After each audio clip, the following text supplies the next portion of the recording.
अस्सलाम वालेकुम दोस्तों, क्या आप सऊदी अरब में हैं और मौजूदा कफ़ील से तंग आ चुके हैं, या फिर आप चाहते हैं कि एक अच्छी कंपनी में जॉब करें लेकिन कफ़ाला ट्रांसफ़र का प्रोसेस समझ में नहीं आ रहा? तो बस आज की वीडियो आपके लिए है, क्योंकि मैं आज आपको बता रहा हूं कि वो 10 हालात जिनमें से अगर सिर्फ एक पे भी आपको लागू हो जाता है तो आप बग़ैर कफ़ील की इजाज़त से अपना कफ़ाला ट्रांसफ़र कर सकते हैं।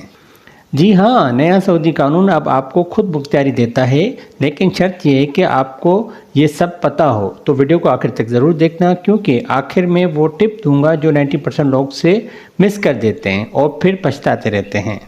तो आइए समझते हैं कि कफ़ाला होता क्या है। चलिए सबसे पहले ये समझ लेते हैं कि कफ़ाला सिस्टम होता क्या है। सऊदी अरब में जब कोई गैर मुल्की काम करने आता है तो वो किसी कफ़ील या कंपनी के तहत आता है।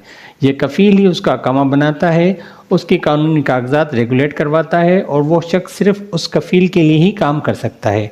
यानी अगर आप कंपनी या कफ़ील को छोड़ना चाहते हैं तो पुराने कानून के मुताबिक उनकी इजाज़त ज़रूरी होती थी, लेकिन अब सऊदी अरब ने कानून में नरमी कर दी है। अब कुछ मखसूस हालात में आप आज़ाद ट्रांसफ़र कर सकते हैं, यानी नई कंपनी में जा सकते हैं बग़ैर किसी पुरानी कंपनी की इजाज़त के। तो वो 10 शराइत क्या हैं? अब आते हैं असल बात पर। वो कौन सी सूरतें हैं जो आपको कफ़ाला ट्रांसफ़र का हक़ देती हैं? तो सबसे पहले नंबर 1 पर है अकामा एक्सपायर हो चुका हो। अगर आपका अकामा ख़त्म हो गया और कंपनी ने तजदीद नहीं करवाई तो आप आसानी से दूसरी जगह जा सकते हैं।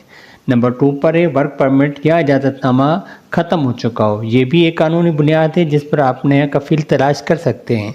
नंबर 3 पर है कभी पर आपका कॉन्ट्रैक्ट ख़त्म हो चुका हो। अगर कभी पर आपका कॉन्ट्रैक्ट डेट मुकम्मल हो चुकी है तो इस नई कंपनी से ऑफ़र लेकर खुद ब खुद ट्रांसफ़र कर सकते हैं।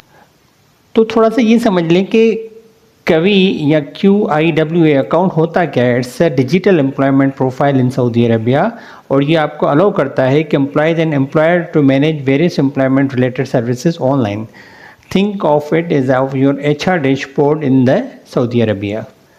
तो नंबर 4 पर वो कंपनीज जो रेड जोन में हो। तो अगर आप कंपनी का स्टेटस रेड हो या ना कानूनी मसाइल में हो तो भी आप ट्रांसफ़र ले सकते हैं। नंबर 5 पे 3 माह से आपको तनख्वाह ना मिली हो। ये सबसे ज़्यादा इस्तेमाल होने वाला पॉइंट है। अगर कंपनी ने 3 माह की तनख्वाह नहीं दी तो आप ट्रांसफ़र कर सकते हैं, कोई इजाज़त नहीं चाहिए आपको। नंबर 6 पर है कि कंपनी ने 80% वर्कर्स को तनख्वाह नहीं दी हो। ये मस्ट पॉइंट है जो लोग अक्सर नज़रअंदाज कर देते हैं, लेकिन अगर आपकी कभी पर चेक करें तो ये कंडीशन हो तो आप भी इसके अहल हो सकते हैं। नंबर 7 पर है कि लेबर कोर्ट का फ़ैसला आपके हक़ में आ गया हो, यानी अगर आपने शिकायत की और फैसला आपके फेवर में आ गया हो तो आप ट्रांसफ़र ओपन ले सकते हैं। नंबर 8 पे कॉन्ट्रैक्ट के ख़त्म होने से पहले ना तजदीद का इंतखाब किया हो। ये कभी पर ऑप्शन होता है। अगर आपने 90 दिन से पहले कॉन्ट्रैक्ट रिन्यू ना करने की इत्तला दी है तो कंपनी आपकी रोक नहीं सकती। नंबर 9 पे सऊदी अरब में आपका 1 साल मुकम्मल हो चुका हो। यह अहम है। अगर आप 1 साल मुकम्मल कर चुके हैं तो बाद सूरतों में खुद से ट्रांसफ़र लिया जा सकता है। तो लास्ट में एक नंबर है नंबर 10, अकामा बनने से 3 माह से ज़्यादा हो चुके हैं। अगर आपके सऊदी अरब आने के बाद 3 महीने गुजर गए हैं और कंपनी ने अकामा नहीं बनाया तो ट्रांसफ़र ओपन ले सकते हैं। तो अब ये सवाल पैदा होता है कि कफ़ाला ट्रांसफ़र का प्रोसेस क्या होता है। सबसे पहले नई कंपनी से जॉब ऑफ़र लें। वो कंपनी आपके लिए कभी पर ट्रांसफ़र रिक्विजिट भेजेगी या कभी अकाउंट पर नोटिफिकेशन मिलेगा जो आपको एज SMS मिलेगा। फिर आप उस कंपनी के साथ नया कॉन्ट्रैक्ट चेक करें या एक्सेप्ट करें और नोटिस पीरियड मुकम्मल करने के बाद आपका कफ़ाला ट्रांसफ़र हो जाएगा, वो भी ऑनलाइन। याद रखिए, अगर आप कभी पर अकाउंट नहीं बनाएंगे तो आप कुछ भी नज़र नहीं आ रहा होगा, और अगर कंपनी ने आपको ब्लॉक किया हो तो लेबर कोर्ट ही वाहिद रास्ता है जिसमें आप अपना केस पुट कर सकते हैं। अगर वीडियो पसंद आई तो लाइक करना ना भूलें। किसी दोस्त का फ़ायदा हो सकता है तो शेयर ज़रूर करें, और मज़ीद ऐसी अपडेट्स के लिए चैनल को सब्सक्राइब करें। कमेंट्स करने के लिए ज़रूर बताएं कि आपको क्या तजर्बा रहा सऊदी अरब में कफ़ाला ट्रांसफ़र का। मिलते हैं अगले वीडियो में। अल्लाह हाफ़िज़।